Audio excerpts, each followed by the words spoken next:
Hey there and welcome or welcome back. I'm Christina Amanita and I love all things thrifty and crafty and naturey. And today we are doing a little low buy year check-in. So we're about a quarter of the way through the year and it's time to check in about how low buy 2025 is going so far.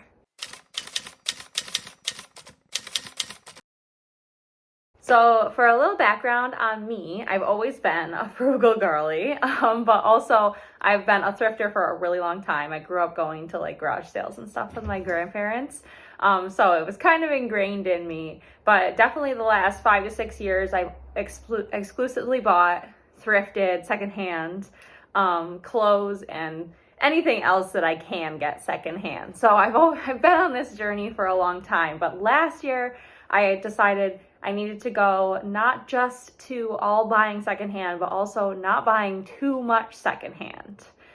So last year I did a low buy, no buy situation. I did like 3 months on, 3 months off. It kind of fell apart towards the end, but it started getting me on this different mindset about bringing things in, taking things out, responsibility, and all of that. But anyway, let's get into what happened with my first 3 months of low buy 2025. Okay, so just to start, I'd like to say that this kind of turned out easier than expected because of current events that have been happening since January 20th, perhaps.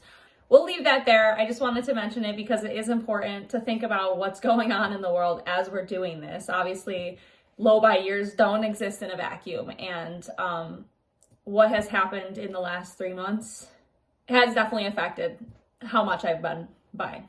That's all I'll say. But anyway, what else happened? I definitely saved some money. I can't tell you exactly how much, but I saved money, that's for sure. And I also didn't bring clutter into my home. I thought more about like the responsibility that I have for everything that I own, and for anything that I would bring into my house. Thinking more about that, about long-term, when I bring something into my house, am I willing to keep that and bring it to wherever else I live in my life? Good question. So this kind of goes along with this change perspective about what I need, what I want, what's really necessary for success, whether it's for my job, for making YouTube videos, for being able to hike long distances, things like that. So what is an actual need? What is a want? And can I source something more ethically, basically? So those are kind of the questions I've been asking myself, and I love kind of switching to this perspective. And then the other side of that is thinking about things that I'm giving away to Goodwill, for example. Like instead of just packing a bag full of stuff to Goodwill and dropping it off and saying, not my problem anymore, thinking a little more elaborately about those things in my giveaway pile. Is there still life in them for me? Is there someone specific that I can pass it along to where I know they will care for it? So think about, again, responsibility for the things that we brought in and own.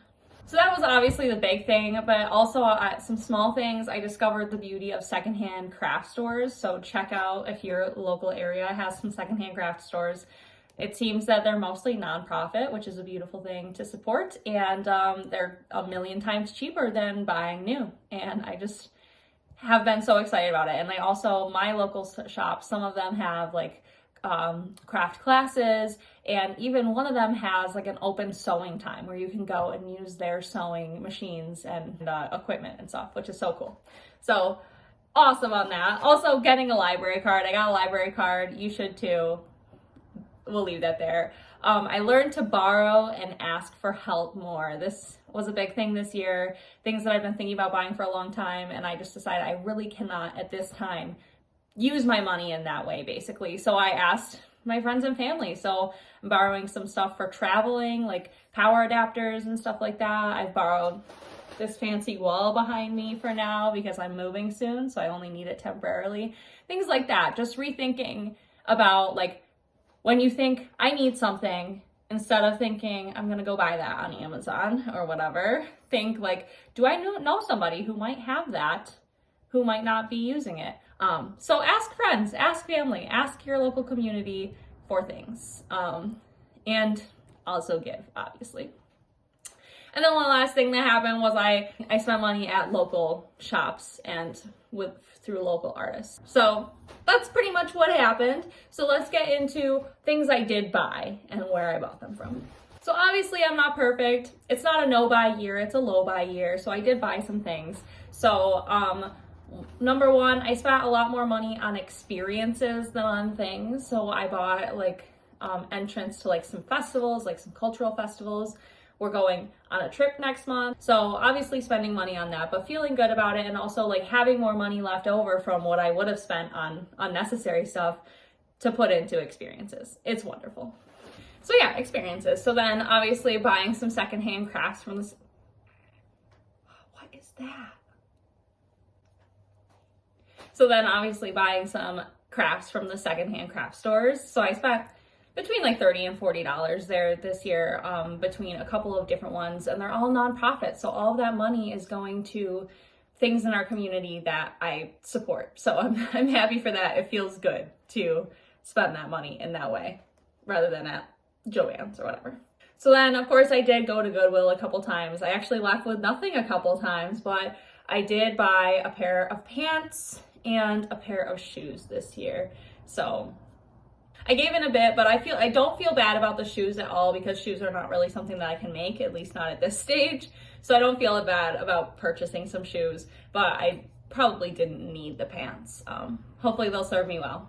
That's all I'll say about that. So next I did buy a book, a new book, but I bought it from a local small bookshop in town, and it was basically needed to be new because it's a brand new book. So I bought this book, The Serviceberry, Abundance and Reciprocity in the Natural World by Robin Wall Kimmerer. If you've read Braiding Sweetgrass or Gathering Moss, you will love this. If you haven't, you'll love it anyway. Please read it. So that was a good thing to put my money towards, I thought. I felt good about it. So again, a result of not spending so much on things I don't need and changing the idea of what I need gives me more money to vote with my dollar, to spend my money on things that promote the lifestyle, the vision, the beliefs that I have.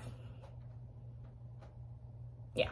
And then the last thing that I spent money on besides essentials was some postcards from a local art gallery, where they have a show every February for Valentine's Day where local artists can make postcards and sell them at the shop. And so I supported that, and I felt good about that as well. So really don't really feel bad about any of those purchases, maybe just the one pair of pants, but it's okay. Stuff happens. One pair of pants in 3 months, that's pretty good for me. And then the last thing was essentials. So I just wanted to clarify what I see as essentials, because everybody's idea is different. So food, obviously, toilet paper at this point, and toothpaste and deodorant. So eventually, hopefully, I'll be able to make my own deodorant, maybe toothpaste, and maybe we'll find another source for toilet paper. But for right now, those are essential things that we need to buy. And we still, buy those mindfully. So that's everything that I did buy in this low buy year so far. Let's get into some of the new skills that I picked up. All right, so not only did I have more time for learning new things, but I also had more of a motivation, a drive to continue collecting skills in my toolbox for this world where everything is outsourced. So some skills that I learned so far this year: I learned to weave, so that was really fun. You can watch the video here, and I just made some like little squares, like coasters basically, or mug rugs you can call them. But hopefully that skill will come in more handy in the future. Maybe I'll come up with some more things to make. Weaving is just a good skill to have. Yeah, it's been fun. And it can just be fun. It doesn't have to be a super functional skill. I just like to say that. Next, knitting. So I used to knit, but I haven't knit since I picked up crochet, which was like 7 years ago maybe. So I decided to pick up the knitting needles again and get back into that. Sewing, obviously I've been sewing, but just, trying new things, learning new skills on the sewing machine, actually making some things from scratch. Drawing, I've always loved coloring, but I never wanted to draw, mostly because my sister was the artist, and so I was embarrassed by my drawing. But Ever since making my own clothes, I've been really enjoying like drawing my visions, and then even more just kind of doodling and doing like little zines. So those are things that I want to continue doing. It feels good. And then the last thing is just playing more music for myself. I am a musician, a professional musician by trade. That's my job. But mostly I play things so that I can teach them to other people. But recently this year, I've had more time and more energy and more drive to play the piano for myself, and also to start learning how to play the fiddle. I've played the violin, but I'm learning how to play some fiddle so that it's fun for me, beyond just teaching my students. So more music for myself. And so all these things are so fun, they're enjoyable, and I think they have a lot of function in the world that is to come. All right, so last thing we're gonna talk about today is my goals for the next 3 months. What is coming? What is coming for the second quarter of the year?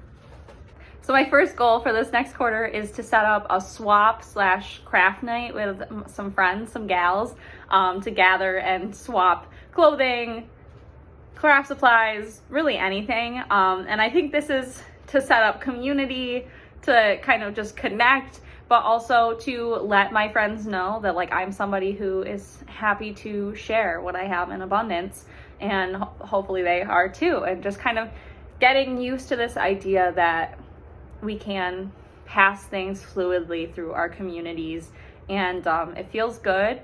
Yeah, so passing things within our communities is important. So next is to make mindful donations. I haven't donated anything yet this year because I wanted to rethink and kind of reset, collect my thoughts on what I had decided to donate. So making more mindful donations, bringing things to like actual places where I know they will get used rather than just dropping everything at Goodwill. So bringing some of my craft supplies to those secondhand craft stores that are nonprofits that I have bought from and now want to contribute to. Offering things directly to people who I know will like them, but also certain things like winter clothes and shoes and like household supplies can be dropped off with the local refugee center. So again, just like thinking more mindfully about where these things are going and making sure that they will have a life and be useful to someone in need, rather than just drop it on the shelf at Goodwill and hopefully it doesn't end up in the landfill. So along with that, another goal for me this year is to not buy anything from Goodwill the rest of, or at least for the next 3 months. So hopefully not buying from Goodwill, instead not buying at all, but also turning to like estate sales, friends and family, Facebook no-buy groups, all that good stuff. Editing Christina here to say I don't think that Goodwill is necessarily evil or what's wrong with the world. I know I keep coming back to it because that's where my challenge is. So basically I'm trying not to buy from Goodwill as much because that's where my kind of addiction to shopping usually is usually going to Goodwill and buying a ton of stuff that's $5 and spending too much, having too many things. So if Goodwill is not that for you and you like to do your secondhand shopping at Goodwill for whatever reason, like do you, they are a nonprofit. It's just for my personal journey and experience, less of Goodwill is more for me.